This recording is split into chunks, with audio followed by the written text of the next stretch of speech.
One sentence, just one, written in a basement by a boy who wasn't supposed to matter. It wasn't read in Congress. It wasn't printed on the cover of the Times. It was quietly buried until the world's largest democracy unearthed it. 193 nations watched as India's Minister of External Affairs paused at the United Nations. He looked down at his notes, then up at the world, and he spoke 17 words that J.D. Vance once wrote in the dark. "You can rise without leaving your people behind." The chamber fell silent. No one moved. Not because they didn't understand, but because suddenly they did. For 15 years, America called him divisive. The media called him dangerous. The elite called him forgettable. But now India called him right. What follows is not a newsreel. It's a reimagined reflection, drawn from the heart of what was felt, not just what was said. This story is fictional in form, but grounded in truths we recognize. Ambition, rejection, rediscovery. It was written not to report the facts, but to reveal the feeling behind them. The names you know are real, the emotions they stir are even more so. Because even if this moment never aired on television, it still lives in the quiet minds of those who've ever wondered if their words might one day matter. So now ask yourself, why did a sentence born in poverty silence the world's most powerful room? Stay with us, because some truths don't shout, but they echo for generations. The room didn't look like it belonged to a senator. No marble floors, no polished bookshelves, no spotlighted plaques. It was quiet, low-ceilinged, lined with shadows. A single flickering desk lamp gave off just enough light to remind you this wasn't a basement. It only felt like one. This was J.D. Vance's personal office in rural Ohio. He could have worked anywhere. Washington, New York, a think tank in D.C. But he chose this. 4 walls that whispered of old winters and silent years. A space that didn't try to impress, but remembered everything. The desk was cluttered with yellowing notepads, loose paper clips, an unopened envelope or two. On one side, a half-empty mug of black coffee had gone cold. But it wasn't the desk J.D. was focused on. He stood across the room, arms folded, eyes fixed on the back wall. A wall that looked more like a timeline, lined with carefully framed quotes and fragments of the men who had shaped him. Lincoln. "I walk slowly, but I never walk backward." Faulkner. "The past is never dead. It's not even past." Wendell Berry. Baldwin. A folded Appalachian flag. And then an empty frame, hung perfectly in line with the rest, surrounded by glass and wood like it already held something sacred. But it didn't. It had been there for years. J.D. had hung it himself the day he left the Senate. No plaque, no placeholder, just an empty space behind the glass, waiting. He used to joke that one day he'd frame a quote of his own, something that mattered, but nothing had ever felt worthy. And maybe, deep down, he wasn't sure if it ever would. He stared at it now, longer than he had in months. The dust along the bottom corner, the faint outline of a sentence he once scribbled on a post-it and tore down an hour later. He leaned in. His reflection stared back. Older now, worn around the eyes. The face of a man who had been called many things. Opportunist, reformer, firebrand, traitor, savior, but never quite understood. There's a certain loneliness that comes with being misquoted by the very people you thought you were defending. He hadn't spoken publicly in almost a year, not since the Capitol hearing that went sideways, where his mic was cut and the room moved on like he hadn't said anything at all. But he had. He'd said something raw, something true, and they buried it in a procedural recess and a weekend news cycle. That was fine, he told himself. Let them forget. Yet somehow this morning felt different. There was a weight in the air, that kind of charged silence right before a thunderstorm or a phone call that changes everything. Then it happened. 3 quick knocks at the door. Not loud, not urgent, but deliberate. His assistant Miriam peeked in. She never knocked unless it mattered. "Sorry," she said quietly. "This just came in." She handed him an envelope, thin, off-white, with a gold embossed seal on the back. "The Ministry of External Affairs, Government of India." J.D. blinked. "India?" She nodded. "You'll want to sit for this." He didn't. He stared at the envelope in his hands. The weight of it. The absurdity. India? Why would a foreign government be writing to a man whose last headline involved being talked over on live TV? His gaze slowly drifted back to the empty frame on the wall. For the first time in a long while, it didn't feel so empty anymore. He didn't open the envelope right away. He just stared at it, turning it in his fingers like it might disappear if he looked at it too long. The seal was official, unmistakable, deep red wax pressed into a gold emblem of India's Ministry of External Affairs. Foreign, yes, but elegant, and somehow reverent. Miriam didn't move. She stood there at the doorway, her lips pressed tight like she wasn't sure whether to speak or let the silence breathe. JD finally looked up, his voice hoarse from disuse. "Did they send this by mistake?" She shook her head slowly. "It's not the envelope that matters. It's what's inside." He raised an eyebrow. "You've been quoted," she added, as if the words might crumble on the way out. JD blinked. "Quoted where?" She exhaled. "At the United Nations General Assembly. This morning, the Foreign Minister of India read a passage from Hillbilly Elegy. Your name, your words, on record, on screen." JD froze. The world outside the window didn't care. A bird landed on the porch railing. A car passed on the gravel. A breeze shifted the blinds. But inside the room, time stalled. "The world just stood still," she said, almost whispering now. "For your sentence." JD couldn't quite breathe. He wasn't used to stillness feeling so loud.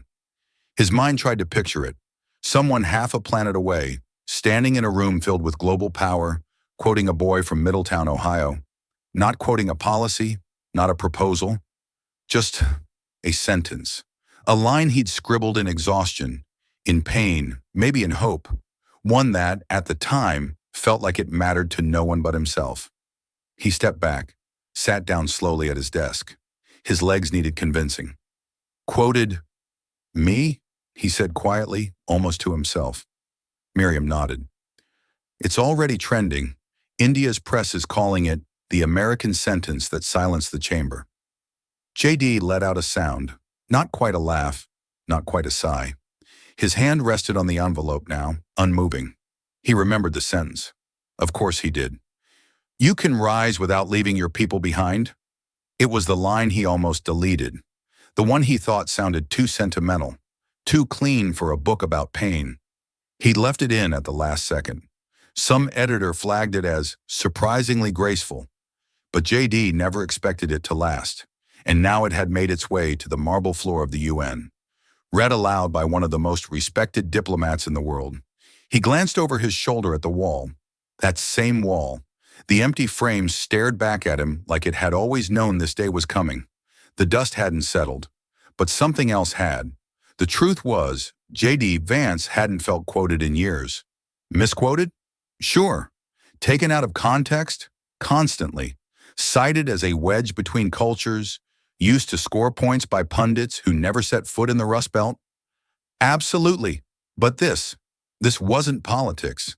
This wasn't weaponized. It was quiet. It was clean. It was somehow kind. And that frightened him more than anything, because now someone outside the noise had actually heard the signal and repeated it. He looked up at Miriam. "Do we know why?" She nodded again. "That's the strange part. He didn't just quote you. He said your line captured something the world keeps forgetting." JD's jaw tightened. "What's that?" Miriam's eyes didn't waver. "That dignity doesn't need a title, just someone brave enough to say it out loud."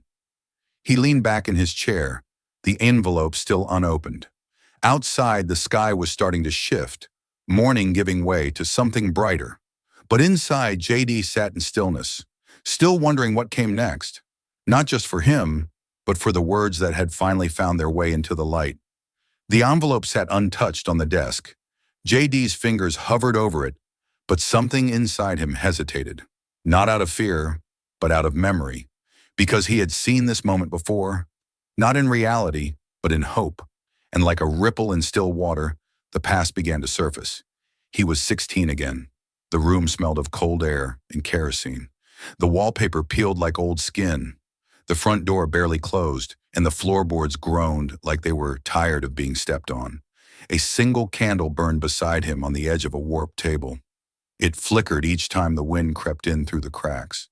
The power had been out for 2 days. JD hunched over a spiral-bound notebook. His hand was red from the cold, but he kept writing anyway. The ink bled slightly on the thin paper. The tip of his pen stuttered with every gust of wind, but he didn't stop. Writing was the only thing that made the room feel still, the only thing that made him feel real. He wasn't writing for school. No one had asked him to. He was writing because he didn't want to disappear. The words weren't polished. They weren't brilliant. They were raw, scratched out between the sounds of his mother yelling down the hall and his stomach growling louder than the television.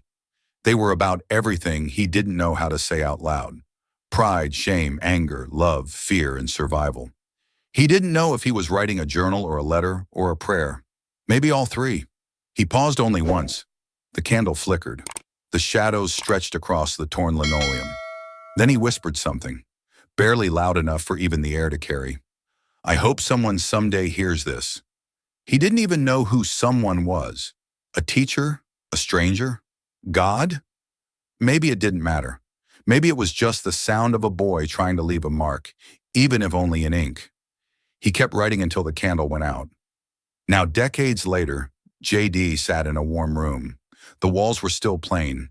The light still flickered, but everything else had changed, except for the feeling. He looked back down at the envelope from India, his name printed neatly beneath the seal, a sentence quoted before 193 nations, a moment televised, analyzed, translated.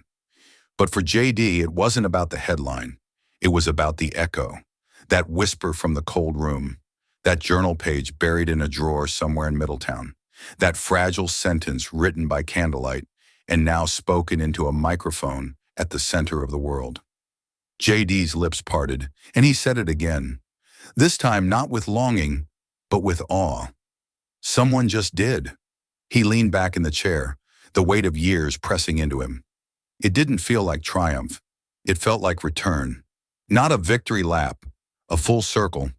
And though the world might see this moment as the beginning of something new, JD knew better. This moment didn't start with a minister's speech. It started with a boy, a notebook, and a hope that wouldn't die. Somewhere across the world, 7,000 miles from JD's quiet office, the sound of polished shoes echoed through the high marble corridors of Geneva. The United Nations General Assembly was in full session. Delegates sat under a golden dome of lights that never flickered, beneath flags that never moved. Cameras rolled silently. Interpreters murmured in tiny glass booths. The world's most powerful room looked as always composed, predictable, calculated, until Minister Shashi Tharoor stepped up to the podium. He didn't begin like the others. No PowerPoint, no empty pleasantries, no slogans. Just a quiet, deliberate gaze at the sea of representatives seated before him. He adjusted the microphone with steady hands, cleared his throat once, and began. His voice carried with the weight of Oxford diction and ancient empathy. He spoke of fractures that didn't make headlines, of communities left behind not just by poverty, but by politics, by globalism, by the vanishing warmth of being seen. He told stories, names, villages, families forgotten by numbers. Delegates listened, most politely, some distracted. Phones glowed faintly in laps. A few aides took notes, some whispered side remarks. But then, midway through page 3, he paused. No stumble, no misread, just a full stop. He looked up from his prepared speech and held the silence for a beat too long. And then, without drama or warning, he spoke words not his own. You can rise without leaving your people behind. 7 seconds passed, and something shifted. The audio translator for the Chinese booth stopped mid-sentence. The interpreter for the U.S. blinked twice and reread the transcript in front of her. A murmur spread diagonally across the room like a ripple across still water. A delegate from Brazil leaned toward the Polish ambassador. Was that who I think it was? Someone near the back mouthed the name, J.D. Vance. Eyes began to scan the room, unsure whether this was satire, mistake, or something far rarer, sincerity. But Tharoor didn't explain. He didn't quote a source. He didn't give context. He didn't need to. Because in that moment it was clear he wasn't citing a policy. He was lifting a voice. And the chamber, for once, had no rebuttal. Not because they agreed, but because they felt it. The power of a single sentence, not crafted in diplomacy but carved from lived pain, cut cleaner than any resolution. It didn't accuse. It didn't divide. It didn't even demand. It reminded. For the first time that day, no one in the room typed. No one adjusted their earpiece. The digital screens continued to scroll text, but no one read them. They were listening, not just to Tharor, not even to JD, but to a feeling that had finally made its way into the halls of power, one that couldn't be filibustered or framed in diplomatic language. A voice from a basement in Ohio had traveled oceans, passed through layers of bureaucracy and borders, and landed here, without permission. Tharur took a quiet breath, then continued with his prepared remarks. But the room wasn't the same. From that moment on, everyone was paying attention. It took less than 10 minutes for the clip to leave the chamber. By the time Minister Tharur stepped down from the podium, a junior press officer in the back row had already clipped the quote and posted it to X. 14 words, 2 hashtags, 1 silent explosion. By noon Geneva time, the soundbite had reached New Delhi. By early afternoon, it hit Washington. And by nightfall, it was everywhere. CNN played it with slow-motion emphasis and a banner that read, "India cites U.S. author to challenge global elitism." BBC called it the most unexpected quote of the session. Al Jazeera, more direct, "India echoes the forgotten America." Within hours, Indian headlines were plastered across phones, screens, kiosks. India quotes Appalachian wisdom before the world. J.D. Vance's words shake the UN. Rust Belt to Rajpath, a voice reborn. The image of Tharur, stoic, sharp, pausing as he spoke J.D.'s sentence, was cropped and reshared with artistic filters, music overlays, and subtitles in 7 languages. The moment had become mythic. TikTok turned it into a trend. Reddit turned it into a debate. Academia turned it into a case study. But back in Ohio, J.D. Vance had no idea any of this was happening. At least not yet. He didn't check social media. He hadn't posted in weeks. His notifications were off. The phone was on silent. He left the envelope on the desk unopened and had driven out to the edge of town to get air, buy groceries, clear his head. Whatever it took to escape the storm he hadn't realized had already begun. But the internet doesn't wait for permission. By the time JD pulled into his driveway, his name was trending in 8 countries. Back inside his office, his inbox had collapsed under the weight of 100 media inquiries. Subject lines from names he hadn't seen in years. Reacting to India's speech, "You're going global. Is this the comeback?" He didn't open any of them. The last time JD went viral, it wasn't kind. The world had a way of lifting people up just to watch them fall harder. He'd learned that lesson young. Still, it found him. Miriam called twice. He didn't answer. Then she texted, "You need to see what Tucker just said." He hesitated, then tapped the video link. There he was, J.D. Vance's name on the lower third of the screen, his face beside the Indian flag. Tucker Carlson, live on air. "We're now quoting failed American authors at the UN? What is this? Cultural charity. J.D. Vance, the guy who wrote a sob story, got a Senate seat, and then disappeared into some intellectual wilderness? And now he's the voice of the world's conscience?" JD locked the screen. He didn't feel rage or pain, not even pride. What he felt was something more complex, a kind of detached gravity, the weight of a moment he hadn't asked for and couldn't control. The knowledge that once again, people weren't quoting him to understand him. They were quoting him to use him. But even so, something was different this time. Because in India, they hadn't used his sentence as a weapon. They'd used it as a mirror. And JD wasn't sure yet whether that scared him more or gave him hope. He looked once more at the envelope on his desk. Still sealed, still waiting. So was he. He didn't go back to his office. Instead, JD wandered into the kitchen, a space that had always been quiet, more out of habit than design. He poured himself a glass of water, took one sip, then left it on the counter untouched. The refrigerator hummed in the background. The clock ticked loud enough to remind him of every passing second. The sun outside had dimmed. Not quite evening, not quite dusk. The kind of gray light that made the world feel like it was waiting on something. He sat down at the kitchen table. His phone lay in front of him, screen dark, glowing faintly with one new notification. Miriam again. This time, just a link. He tapped it. The clip loaded slowly, then came to life with perfect clarity. Shashi Tharoor stood tall, framed by flags and the weight of legacy. The camera panned slowly, catching the anticipation in the faces of diplomats who hadn't expected anything more than routine policy. Then came the moment. You can rise without leaving your people behind. JD froze. His throat tightened. He pressed pause. Then play. Then pause again. His fingers trembled slightly. He hadn't heard that sentence read out loud in years. Not by anyone but himself. And never like that. Not in that place. Not with that stillness afterward. He hit rewind. Played it again. You can rise without leaving your people behind. And again. You can rise without... The fifth time, he didn't need to hear it finish. He stared down at the table, his jaw clenched. Then, almost laughing, he shook his head. That line, he muttered. I almost deleted it. He remembered the night he wrote it. Not the exact hour, but the feeling. He was exhausted, emotionally starved, trying to tie together a chapter that refused to settle.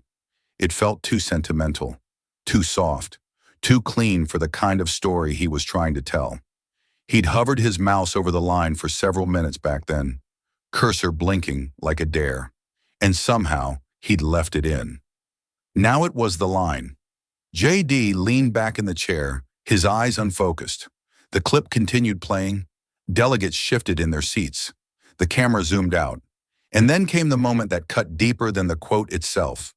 The anchor's voice, voiceover from the UN feed, calm, declarative, final. J.D. Vance, a name to remember. J.D. stared at the screen, unmoving. For a moment, everything around him vanished. The noise, the doubt, the politics. It was just that name. His name. Spoken not as a warning, not as a headline, not as a punchline, but as a legacy. He had been forgotten. He'd learned to accept that, maybe even preferred it. But now the world was remembering him, and for a sentence he almost erased. He stood up slowly, walked back to the living room, back toward the old bookshelf near the fireplace, pulled down a copy of Hillbilly Elegy. The spine was worn, the cover faded. He flipped to the back pages, eyes scanning for the line. There it was, page 247. He stared at it for a long time, then closed the book. He turned back toward the kitchen. The screen had gone black, the last thing frozen on it. Tharoor's face, eyes steady, just after he had spoken. JD's expression changed, subtle at first. The lines around his mouth sharpened, his brow set like stone. The kind of face that no longer asked for space but claimed it. Then let them know the whole story, he said quietly. And this time, it didn't sound like a whisper. It sounded like a promise. Across the ocean, on the eastern edge of Kolkata, a narrow dirt road snaked its way through the slums of Tangra. The buildings here leaned into each other like tired shoulders. Wires hung low, paint peeled. And yet, tucked between a row of rusted shutters and blue tarps, stood a school, small, cracked, but alive. Room 3B had 40 students and 2 ceiling fans that never worked at the same time. The chalkboard was chipped, the desks wobbly, but the children inside were alert, hunched over, knees pressed together, backs too straight for their age. They weren't taught to raise their voices, only their hands. On this particular day, a soft rain tapped at the windows. The air smelled of wet earth and chalk dust. And the teacher, a woman in her mid-30s named Mrs. Sen, stood near an ancient laptop connected to an even older projector. The image on the screen wavered in resolution, but the sound was clear. She pressed play. You can rise without leaving your people behind. The voice echoed gently through the room, carrying a stillness that immediately shifted the energy. A girl in the second row leaned forward. Her name was Anjali, 13 years old, barely speaking in class, but always listening with her eyes. And now those eyes were wide, locked onto the screen with a kind of stunned intensity. She repeated the words softly to herself, barely audible. "We don't have to leave our people behind." Mrs. Sen paused the video. The classroom stayed quiet. Even the boy in the back, who usually joked too much, didn't move. "Who was that man?" someone whispered. Mrs. Sen adjusted her glasses. "His name is J.D. Vance." From the United States, Anjali raised her hand slowly. "Is he like us?" The question wasn't asked with awe. It was asked with uncertainty, like someone who desperately wanted the answer to be yes, but didn't dare believe it. Mrs. Sen looked at her. "In some ways, yes." Anjali hesitated, then asked, "Did he grow up like us?" The class turned to look at her. No one laughed. No one teased. Mrs. Sen stepped closer to the screen. She clicked to pause on the still image of J.D. just as Tharoor's voice had finished quoting him. His face was calm, sharp, a mix of thought and thunder. "He grew up in a place called Ohio," she said, "in a neighborhood where families struggled, where money was tight, where people were told they didn't belong in rooms like this." She pointed gently toward the image on the screen. "He wrote about that life, about how hard it was, how easy it was to be forgotten, and how dangerous it was to forget yourself." Anjali's fingers gripped the edge of her desk. "But they heard him." Mrs. Sen nodded. "Yes, not at first, but one day someone did." The bell rang in the distance, tinny, impatient. Students began to stir, but the moment didn't break. The energy had shifted. As the children gathered their books, Anjali lingered, her eyes still fixed on the screen, her voice soft but certain. "I didn't think people like us could be remembered by people like them." Mrs. Sen smiled, gently touching her shoulder. "Sometimes," she said, "the most powerful people are the ones the world forgets, until they speak." Outside, the rain had stopped, but inside Anjali's mind, something had just begun. The next morning, the quote made its way from classrooms to newsrooms. On India's largest English-language network, NDTV, a panel of 5 television commentators sat beneath the glowing headline, "Tharoor quotes J.D. Vance, symbolic or misguided?" The anchor, sharply dressed, leaned toward the camera. "Let's be clear," he began. "We're talking about an American conservative here, a white nationalist by some accounts. Why is India quoting him to speak for the world's poor?" A younger panelist countered, "Because the line wasn't political, it was human, and that's what diplomacy sometimes forgets." Another interjected, "We have our own voices, poets, philosophers. Why borrow from someone who once endorsed Trump?" And so it spiraled. Op-eds, talking points, hashtags. Hashtag Hillbilly in Delhi trended for hours. Some used it mockingly, others wore it proudly. Academic journals praised Tharoor's literary range. Youth organizations reposted the clip with the words, "Truth travels better than power." But critics weren't silent. A popular nationalist blogger posted, "India should quote Vivekananda, not Vance." An author tweeted, "Quoting a man whose book implies cultural failure? We have enough of that at home." Tharoor, as usual, didn't flinch. At a press briefing 2 days later, when asked directly why he chose to quote J.D. Vance, he answered with the kind of precision that silenced the room. "Because truth," he said, "has no passport. And because those who've been ignored often speak the clearest when the world stops listening." He paused. "We didn't quote him because he's American, or white, or conservative. We quoted him because what he said, those 17 words, cut deeper than policy ever will." And in that moment, the noise quieted again. But not everywhere. Back in the U.S., in the hills of eastern Kentucky, a few gas stations had TVs playing the segment on mute. Customers waited in line, more focused on lottery tickets than diplomacy. A man filling his coffee cup glanced at the closed caption and muttered, "Huh, that J.D. fella's still around." In a barber shop outside Cincinnati, someone mentioned it while getting a trim. "I saw that Indian guy say something," J.D. wrote. "Big deal?" "Cool, I guess," came the reply. "He was always kind of smart, that boy. Talked a little too nice, though." In Appalachian diners, it wasn't a scandal. It wasn't even a story. To them, J.D. Vance had already risen, and then vanished, moved on, wrote his book, did his time. disappeared like most people who made it out. Few there saw what the rest of the world was seeing, a line from their soil now carried in the hands of a foreign minister, reshaping how dignity was discussed in diplomatic chambers. And JD? He watched none of it. His phone remained off, his inbox unopened. But word had still made its way to him, not through headlines but through a quiet voicemail from an old friend. "You hear what's going on? You're all over India, man. Never thought I'd see the day JD didn't call back." He just sat in his kitchen, hands folded, mind racing. Not because the world was speaking his name, but because, for the first time in years, someone had spoken the line exactly as he meant it. And now the question wasn't whether people had heard it was what they were going to do with it next. By the fourth day, the noise had become background static. The headlines still cycled. India, Vance, viral quotes. But JD no longer clicked on anything. He'd stopped responding to Miriam's texts.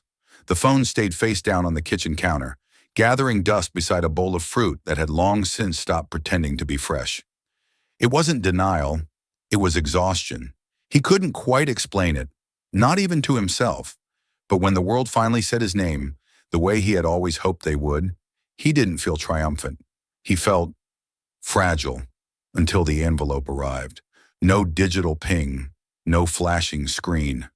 Just the sound of footsteps on his porch and the soft knock of an old postal carrier who still believed in handwritten things. The envelope was thin, cream-colored. No return address, just 3 words on the front, written in careful blue ink, from Mr. Vance. He turned it over. No branding, no politics, just human hands and folded paper. He brought it into his office and sat down. The frame was still there on the wall, empty though somehow less cold than before. He glanced at it once, then back at the letter. Carefully he opened it. The handwriting was slanted but clean, the ink slightly smudged in places, like the writer had hesitated between lines. "Dear Mr. Vance, my name is Anjali. I am 13 years old. I live in Kolkata, India. I saw your sentence on the video my teacher showed us. I did not understand who you were at first, but I understood what you said. You said we can rise without leaving our people behind." I had never heard that before.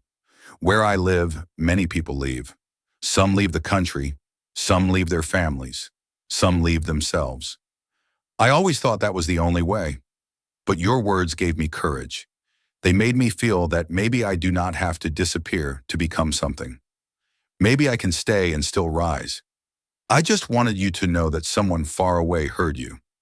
I thought I was alone. I'm not anymore. With respect, Anjali. JD stared at the paper. The room was still. The only sound was the quiet hum of the light above his desk. He read the letter again, and then again. His chest tightened, not with grief, but with something more piercing. Recognition. He could picture her, even without a photo. A girl in a faraway classroom, repeating his sentence, not as a quote, but as a possibility. His hands trembled slightly as he folded the letter back along its original creases. He stood, crossed the room, and reached for the wall. He opened the empty frame, and for the first time filled it. No plaque, no caption, no fanfare. Just a letter. Pinned carefully beneath the glass, the paper sat still, but alive. It didn't sparkle, it didn't shout, but it belonged. JD took a step back. The wall, once lined with the words of others, now bore his own. But more than that, it held something he had never managed to put up before. Evidence that what he once whispered into the void had finally, undeniably, found its way to someone who needed it. And somehow that made all the noise worth it. For the first time in years, he smiled, gently, privately, and without needing to explain it to anyone. The wall felt full, not because it was crowded, but because it no longer felt empty. It didn't take long for the letter's warmth to be drowned out by the cold weight of the headlines. By the end of the week, JD's name was back in the news, not for what he said, but for what they decided it meant. It started on evening television. Tucker Carlson leaned into the camera with that signature tilt, half bemused, half disgusted. "So now we're quoting JD Vance at the United Nations. Quoted by globalists? Really? That's who they picked? A man who once said we need to protect what's ours, now being used by the very people trying to erase it. Sounds about right." He paused for effect. Either JD's been misused or he's finally joined the cocktail circuit. Appalachia. Meet your latest export. Imported righteousness. The segment cut to footage of Thoreau reading JD's line, then superimposed his face next to a waving UN flag and the words, Appalachia's ambassador to globalism? Within hours, the dam burst. JD's inbox went from silent to seething. You've betrayed us. Didn't take long to sell out. Quoted by foreigners now? Guess we know where your loyalties lie. How much did they pay you to forget where you came from? The emails came fast, but the headlines came faster. Politico. Vance's line, bridging borders or bending backwards. Fox Nation, J.D. Vance, from hillbilly to hero to hypocrite, the Daily Signal. When elites use a working-class voice to sell their agenda, it wasn't just cable TV. Podcasts, blogs, Substacks, everyone had a take. The same sentence that had lifted a classroom in Kolkata now sat twisted on the tongues of American media like a cautionary tale. Some accused him of hypocrisy. Others called it strategy. But one headline buried on a lesser-known website struck the hardest. Appalachia's traitor. The article pulled no punches. It claimed JD had been softening his image for global redemption, that he was the Rust Belt's most poetic defector. It quoted cherry-picked lines from Hillbilly Elegy, then paired them with critiques from progressive scholars, nationalist columnists, and old-school conservatives, all of whom suddenly agreed on one thing. JD no longer belonged to them. He was an export, a symbol, and now a target. JD didn't respond. He didn't tweet. He didn't correct the narrative. Not because he agreed, but because he understood something most of them didn't. He hadn't changed. They had just started paying attention too late. Still, silence didn't stop the storm. A producer from 60 Minutes called Miriam twice.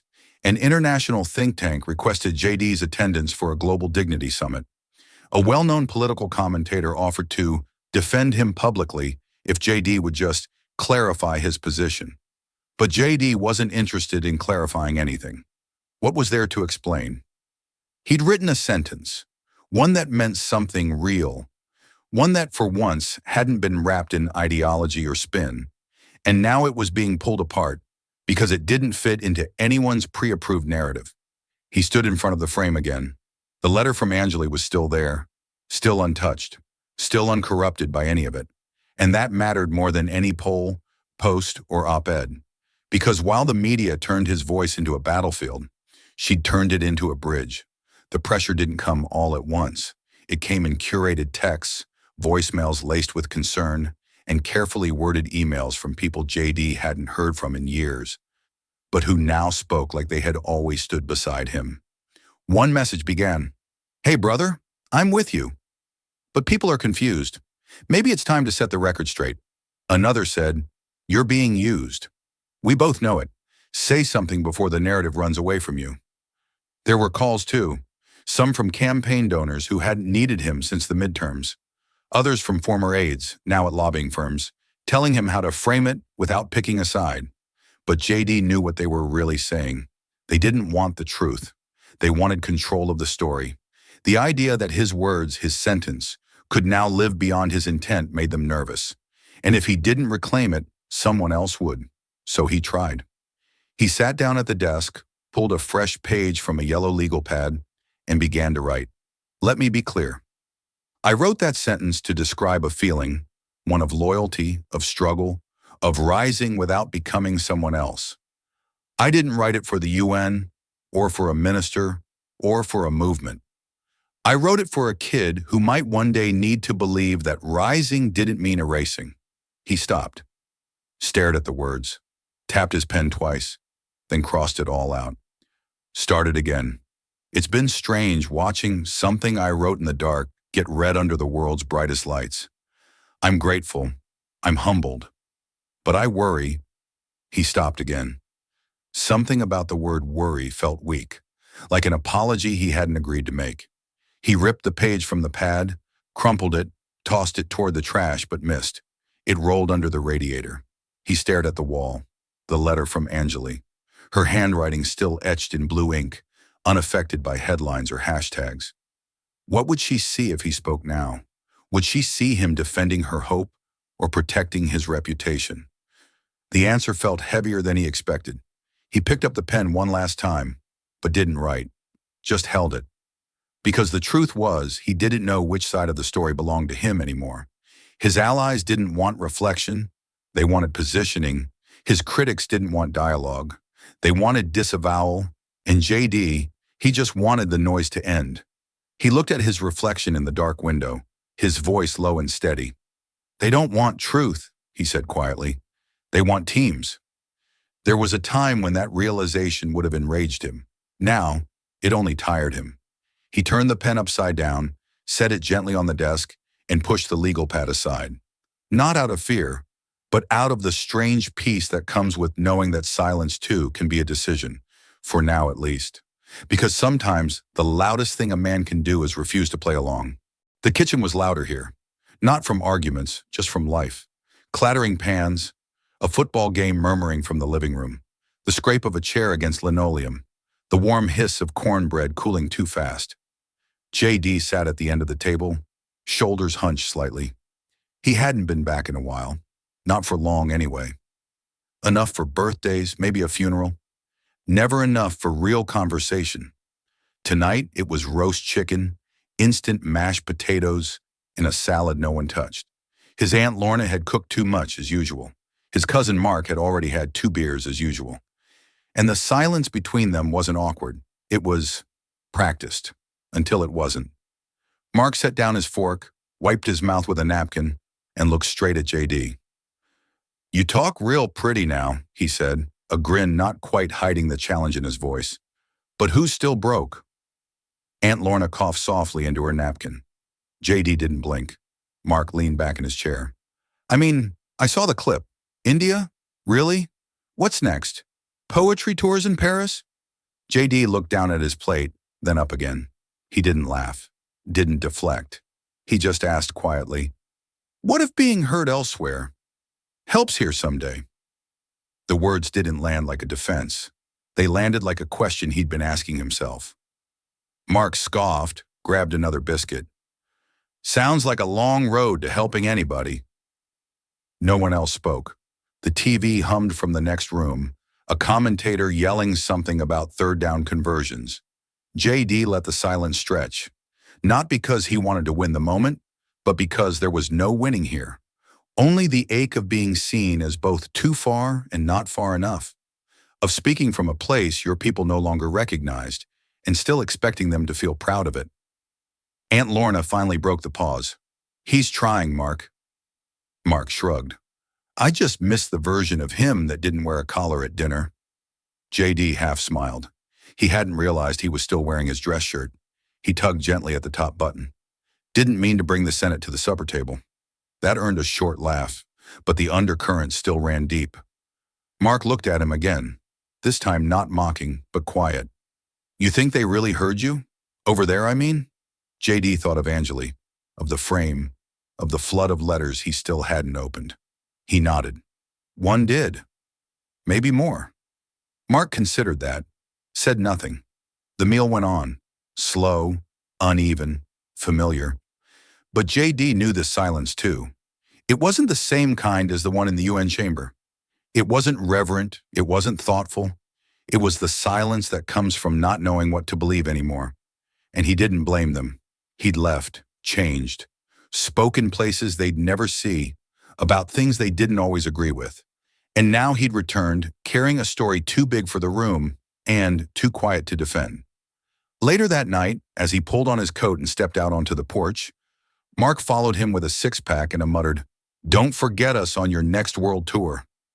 JD paused at the steps, half-turned, and smiled without irony. Never did. But the truth was, they hadn't forgotten him either. They just didn't know how to listen anymore. And maybe that was the hardest part, because the fight was never about whether he spoke. It was about who heard him. The envelope arrived on a Tuesday morning. It was heavier than most, thick, cream-colored, with gold-trimmed edges.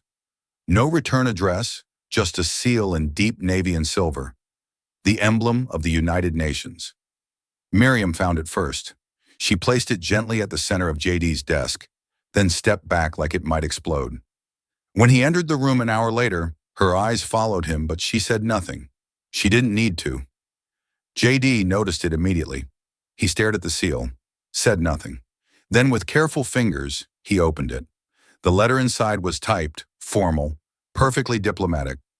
Mr. Vance, we invite you to deliver a keynote at the United Nations Global Forum on Identity and Shared Dignity in Geneva. In light of recent dialogue and global engagement surrounding your published work and its impact, your voice has been requested to contribute to our ongoing conversations on equity, belonging, and narrative responsibility. JD read it twice, then set it down slowly. His chair creaked as he sat. The light above him buzzed faintly. The room didn't feel any different, but something in his chest did. It wasn't pride, it was pressure. He looked across the room at the wall, the same wall with quotes from Lincoln and Faulkner, and now centered between them, a single framed letter written by a girl he'd never met but would never forget. He knew what this invitation meant. He also knew what it risked. If he accepted, he'd be more than a voice. He'd become a symbol, and symbols didn't get to control how they were used. He ran a hand down his face, exhaled through his nose. "I'm not the man they want," he muttered. Miriam stepped closer. "Then maybe you're the man they need." He didn't answer. The idea of walking onto that stage, into that chamber, into the full blinding light of expectation, made his stomach tighten. He thought of the backlash, the headlines, the pundits waiting to slice each syllable into ideology. He thought of Mark at the dinner table, of Appalachia watching and wondering whether he was still speaking for them or speaking for himself. He turned back to the envelope and noticed something else tucked inside. Smaller, handwritten on a plain white card. No letterhead, no title, just 5 words in looping ink blue cursive. No symbol, just soul. ST. JD stared at the note. Shashi Tharoor didn't need to write anything. He'd already said enough with that sentence at the UN. But these 5 words, unofficial, unpolished, cut through where the formal invitation couldn't. It wasn't a call to represent. It was a call to remember who he was and why he started writing at all. JD set the card beside the framed letter from Anjali, the girl from Kolkata, the voice who had reminded him that the sentence mattered, that someone had heard it and believed it. No symbol, he whispered, just soul. He looked at Miriam. Book the flight. She blinked. Are you sure? He nodded, not smiling but steady. Let's find out who's really listening. The plane touched down just after sunset, casting a golden haze over the empty parking lot of the tiny regional airport. No press, no crowd, just a single figure leaning against a rusted sedan. JD's Uncle Chuck, who nodded without a smile as JD slung his bag into the back seat. The drive into town was quiet. The roads hadn't changed. The potholes were deeper, maybe. The billboards were faded, some replaced with Bible verses, others still advertising opioid lawsuits. JD stared out the window like a stranger retracing a childhood dream. As they passed the old steel plant, now a flattened ghost of concrete and vines, Chuck finally spoke. So they really want you to talk to the world, huh? JD gave a half shrug. Looks like it, Chuck snorted. Just don't wear one of them fancy French scarves. JD smiled, but it faded fast as they passed another boarded-up storefront. The next morning, he walked through the neighborhood on his own. Kids rode beat-up bikes past collapsing porches. A gas station clerk nodded with vague recognition. Someone honked. 2 teenagers stopped him near the playground fence. Hey, aren't you that guy from the TV? JD blinked. Maybe. Depends on what they said. The boy grinned. Didn't watch it. Just saw your face. You famous now? JD looked at them. Skinny, scraped up, wearing second-hand hoodies and mismatched shoes. Only if someone else uses it to rise, he said. They looked confused but nodded politely, the way kids do when they're taught not to talk back. One of them kicked a rock. The other turned and ran toward a group of kids yelling around a makeshift basketball rim. JD stood there a moment longer, then turned around and walked home. Not to a hotel, to his mother's old place, now cleaned up by a cousin who let him crash in the spare room. That night, JD sat at the kitchen table, the same kind he grew up around, chipped wood, and a single overhead bulb buzzing faintly. He didn't unpack, didn't open his laptop. He pulled a yellow legal pad from his bag. Not to write the speech. He didn't even know what he would say yet. Instead, he began to write a story. Not for the UN, not for the cameras, for himself, for the boy on the fence, for the girl in Kolkata, for the people who never asked to be saved, only seen. He started with the sound of a door slamming in the winter, a drafty living room, a kid holding a candle because the lights didn't work again. He described the smell of fried spam and the feel of a cold metal doorknob at 2 a.m. when his mother hadn't come home yet. He wrote without filter, without message. He wrote because it hurt not to. And halfway down the page, he paused.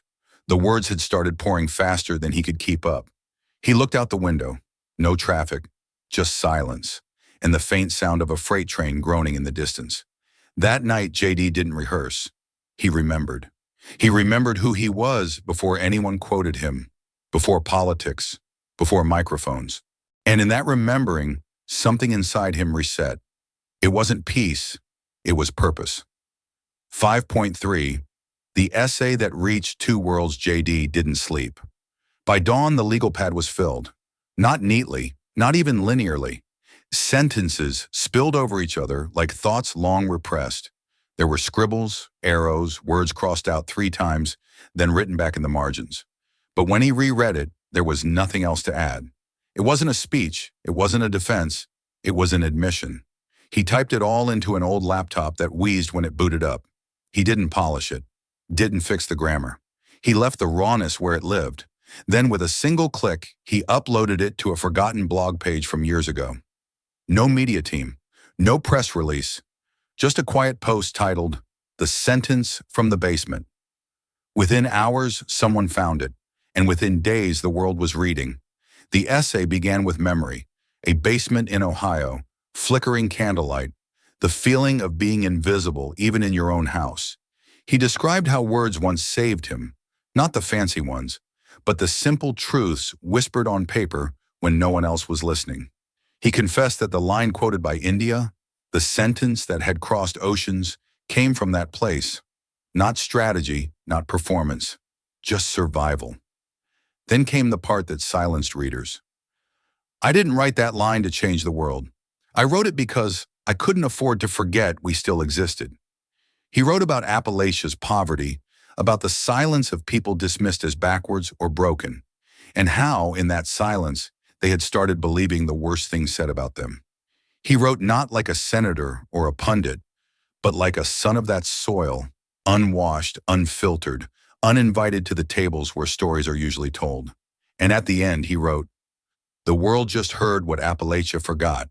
We matter." Indian newspapers reprinted the entire piece. The Hindu, the Times of India, even local Hindi language outlets.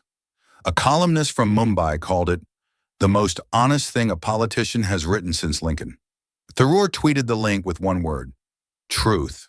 The reactions were emotional. Thousands of messages flooded in, from Indian students, American veterans, single mothers in Mississippi, widowers in Uttar Pradesh. The thread beneath JD's post turned into a tapestry of shared pain, survival, and strange recognition across borders. But in Appalachia, the response was quieter. No parades, no headlines. A few shrugged, until a message popped into JD's inbox. No subject line. Just a name he hadn't seen since high school. Mark Connor, a guy JD remembered for throwing footballs harder than he should and reading books when no one was looking. The email read, "Saw the thing you wrote. That last line. That was us, man. You said it better than I ever could. Just wanted to say thanks." JD stared at the screen for a long moment, then smiled. He didn't reply right away. Instead, he printed the email and walked back to his Ohio office. That same blank frame still hung on the wall, dusty and expectant. This time, he didn't hesitate. He opened the frame, slipped in the email, then folded his own essay behind it. 2 pieces of paper, one from Appalachia, one sent into the world. And for the first time, the wall didn't feel empty. The clip spread fast. BBC World News replayed the headline, "India's minister quotes American conservative J.D. Vance." In the interview, Shashi Tharoor sat across from a seasoned anchor known for her skepticism. She didn't waste time with pleasantries. Minister Tharoor, you've quoted an American senator, once mocked for his rural background and political shifts. Why? Tharoor smiled gently, almost as if he expected the question before she asked it. Because JD reminded us of something we had forgotten, he said. That dignity is not inherited, it's claimed. And that sometimes a sentence scribbled in darkness carries more truth than 1,000 polished speeches. The clip played across Asia, then Europe, and eventually bounced back across the Atlantic. Indian students at Jawaharlal Nehru University began holding signs during lectures and public debates. They didn't say India for all or equality now. They said, we matter. And below it, in smaller text, J.D. Vance, one young woman, a sociology student named Meena, posted on Instagram. He didn't grow up in India, but he grew up like us, poor, unheard, left behind, and he made the world listen. Maybe we can too. Meanwhile, in a tight alley of East Delhi, across from a crumbling tea stall, a mural began to form. A group of artists known for their protest art spent 4 nights painting beneath dim bulbs and quiet warnings from neighbors. When finished, it spanned the full length of a peeling cement wall. JD's face, serious, unsure, human, looked out over a crowded street. Below it, in bold colors, a sentence wrapped around him like a banner. From basement to beyond. And next to it, in Hindi, Gaurav khud banate hain, virasat nahi hai. Dignity is built, not inherited. The mural became a sensation. Local journalists began calling JD the accidental prophet. Indian youth spoke of him not as a politician, but a reminder that pain is a passport and truth can cross borders without a visa. Back in the US, the moment was surreal. JD's staff showed him the mural via a WhatsApp link sent by a professor from Mumbai. He enlarged the image on his screen, stared at it in silence. I didn't ask for this, he finally said. No, his assistant replied, but maybe they needed it. In Appalachia, the picture got less attention. A few conservative blogs called it embarrassing, another sign he'd become a media darling for the global left. One Fox News host laughed out loud live on air. I mean, come on, J.D. Vance? A mural in India? What's next? A Nobel Peace Prize? But even critics couldn't deny something had shifted. This wasn't just a quote anymore. It had become a canvas, a banner, a declaration from thousands who had nothing in common but a shared invisibility. And for J.D., it was starting to feel like the echo was louder than the original voice. He stood again in his office that night, eyes drifting to the frame that once held emptiness and now bore letters, essays, and quiet courage. He whispered to himself, basement to beyond. Maybe that's not a journey you finish. Maybe it's one you pass along. A cold rain swept across the foothills of Kentucky, tapping gently against the tall windows of a rural high school classroom. Inside, a civics teacher named Mr. Halbrook dimmed the lights and paused the YouTube clip on the projector. The frame froze on J.D. Vance's face, stern, still, weathered by a tension he never sought. The class sat unusually quiet. Teenagers who usually slouched or scrolled now stared at the quote written on the board. The world heard what Appalachia forgot. We matter. Mr. Halbrook stepped aside and let the silence do its work. He had grown up in the same town, walked the same tired hallways. A veteran teacher, he knew when words should carry the room. Finally, a boy near the back raised his hand. Not high, just enough to be noticed. Mr. Halbrook, why'd they care more than we did? The question hung in the air longer than expected. Some heads turned. A girl in a faded hoodie looked away. One student tapped a pencil nervously on a desk. Mr. Halbrook leaned on the podium. His voice was low but firm. Because they saw what we looked away from. Sometimes it takes a stranger to notice what we've stopped believing in. The bell didn't ring yet, but something shifted. Students glanced again at the paused screen, not just at JD's face, but at the idea that someone, far away, foreign, had looked at their pain and seen something worth honoring. Later that day, one of the kids, Trevor, usually quiet, texted his older sister a photo of the board. She worked the night shift at a diner, had no time for politics. Still, she replied, Wait, they're talking about us? Like, in India? JD had once written that being from Appalachia felt like growing up with an accent made of apology. Now a teacher was quoting him with pride. And for the first time in that classroom, those kids weren't just a demographic. They were a voice. That same night across the county, an old friend of JD's named Kyle flipped through channels at a local bar. He landed on a segment about the mural in Delhi. He scoffed at first. What the hell? But he didn't change the channel. A bartender walked by. That your buddy? Kyle nodded, reluctantly. Yeah, guess the world finally caught up to him. In a church bulletin the next Sunday, the pastor included JD's quote. Just a line at the bottom of the page, under the prayer requests. But it was there. Planted. Read. Remembered. No headline screamed. No viral clip shot through the mountains. Just a slow, stubborn echo bouncing off coal towns, diner booths, and Sunday school rooms. Back at JD's home, his mother called. I saw your face on the news, she said, her tone unsure, half proud, half wary. You okay? I'm listening more than talking these days, JD replied. She paused. That's probably good. When the call ended, JD walked over to the frame that once held nothing. It now displayed that first letter from Kolkata, a printed photo of the mural, and a small note from the Kentucky civics teacher. It read, They're listening now. JD stared at the frame, eyes soft but unreadable. Maybe Appalachia didn't cheer all at once, but it was stirring. And not because the world had shouted, because it had echoed back what they'd forgotten to say to themselves. The day after the civics teacher's note arrived, JD sat in his office again, light creeping through the half-closed blinds. The world outside was quiet. No more headlines for now. No urgent phone calls. Just stillness, the kind that lets truth catch up. He reached for the mail pile, flipping through it without much thought. Bills, flyers, a white envelope with no return address. The handwriting was unmistakable. He paused, then opened it with the care one gives to fragile things. Dear Mr. Vance, it's me, Anjali. I hope you don't mind my writing again. I wanted you to know I'm applying to university. I never thought I could. But then I heard your words, and for the first time, they sounded like they came from someone who had to fight to be heard too. You didn't just speak for your people. You gave voice to mine. JD blinked hard. The ink blurred.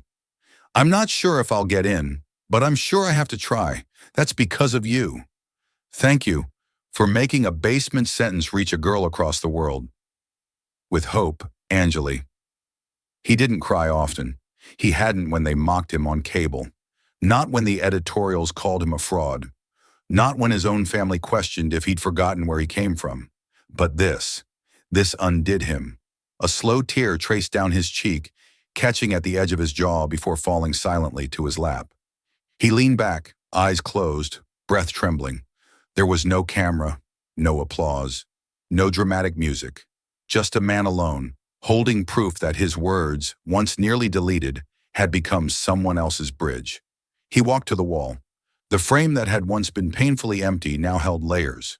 The first letter from Kolkata, a photo of the mural, the civics teacher's note from Kentucky. He added Anjali's second letter at the center. And then he took out a pen. On a small strip of cardstock, he wrote in his own hand, Legacy isn't what you say, it's who repeats it. He slid it beneath the glass, beneath everything else, like the foundation under a house. Stepping back, he looked at the frame, then at the wall around it. For the first time, it looked complete, not perfect, not polished, but whole. His assistant poked her head in, about to ask something, then stopped when she saw his face. Quietly, she nodded and backed away. JD didn't speak. He didn't need to. Sometimes the loudest thing in a room is what's unspoken. In that moment, he wasn't a senator, or a symbol, or a mistake. He was just a man who once whispered in the dark and got whispered back to. That night, when the lights were off and the office empty again, the glow from a single street lamp caught the frame's glass, casting a faint reflection across the room.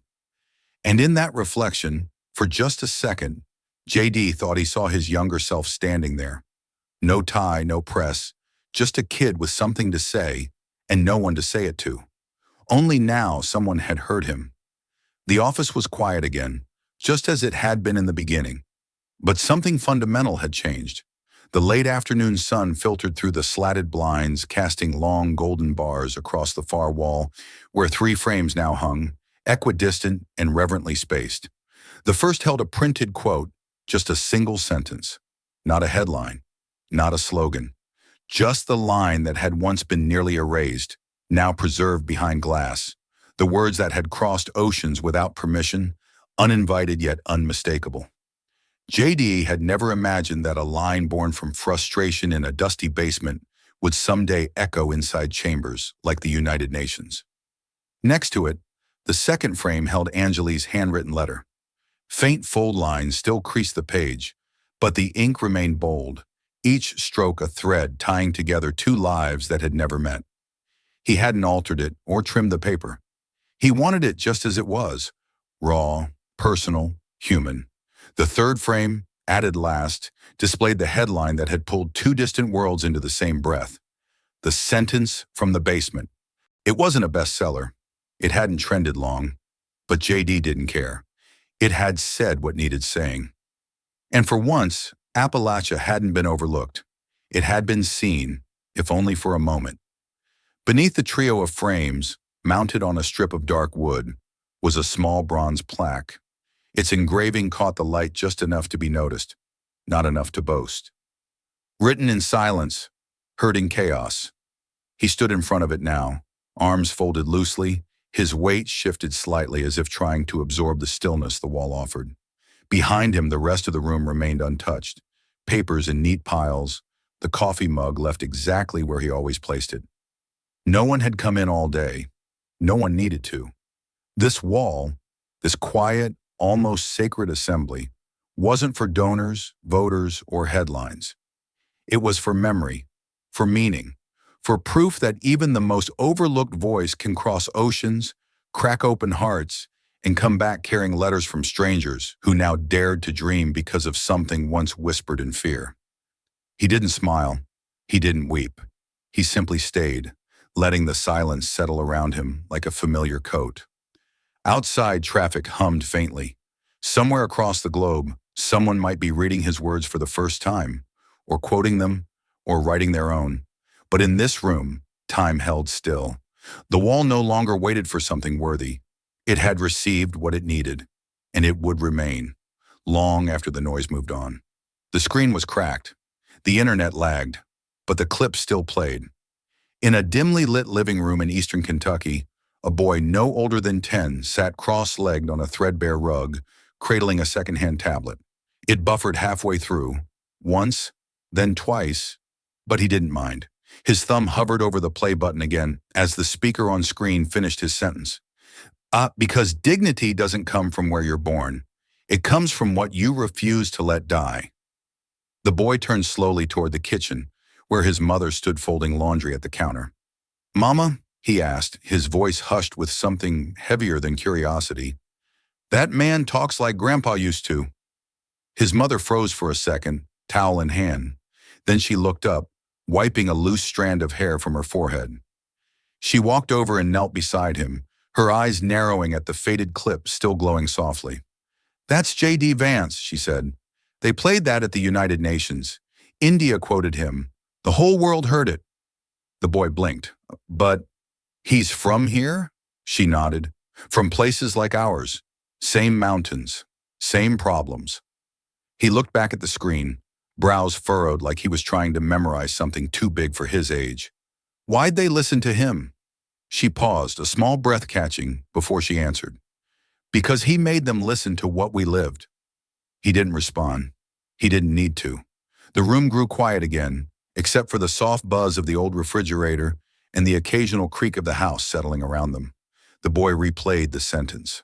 Once, then twice. He didn't know much about politics. He didn't know why people on the news called J.D. Vance a traitor or a hero. But he knew this. The way J.D. spoke, it didn't sound like something made up for TV. It sounded like home, like front porch talks on humid nights and stories told beside cracked wood stoves. It sounded like Grandpa before the mind closed, before the coughs got worse.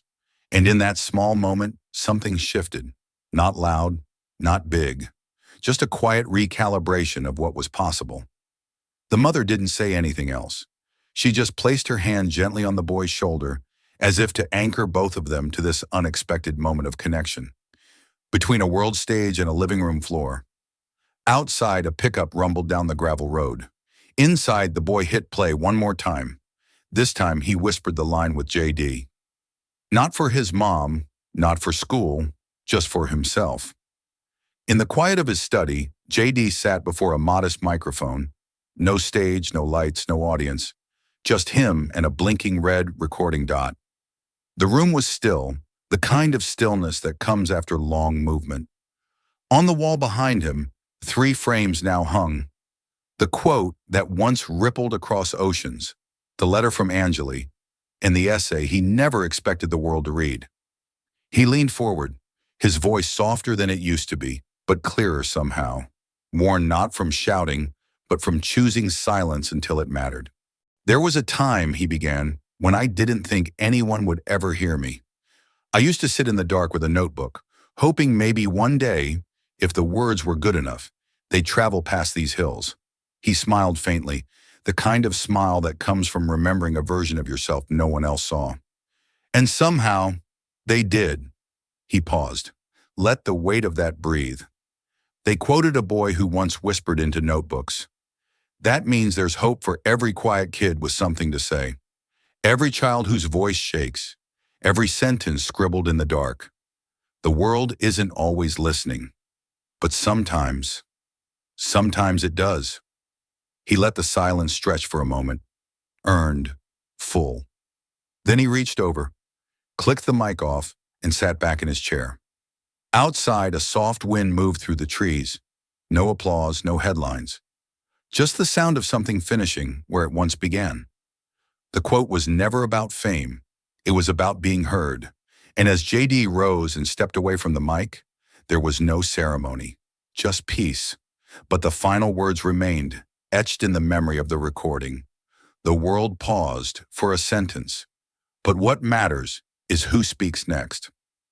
What resonates most deeply in JD's story is the quiet persistence of a voice the world once overlooked. It reminds us that significance doesn't always arrive with noise. It often begins in silence, in doubt, in the scribbled margins of forgotten towns.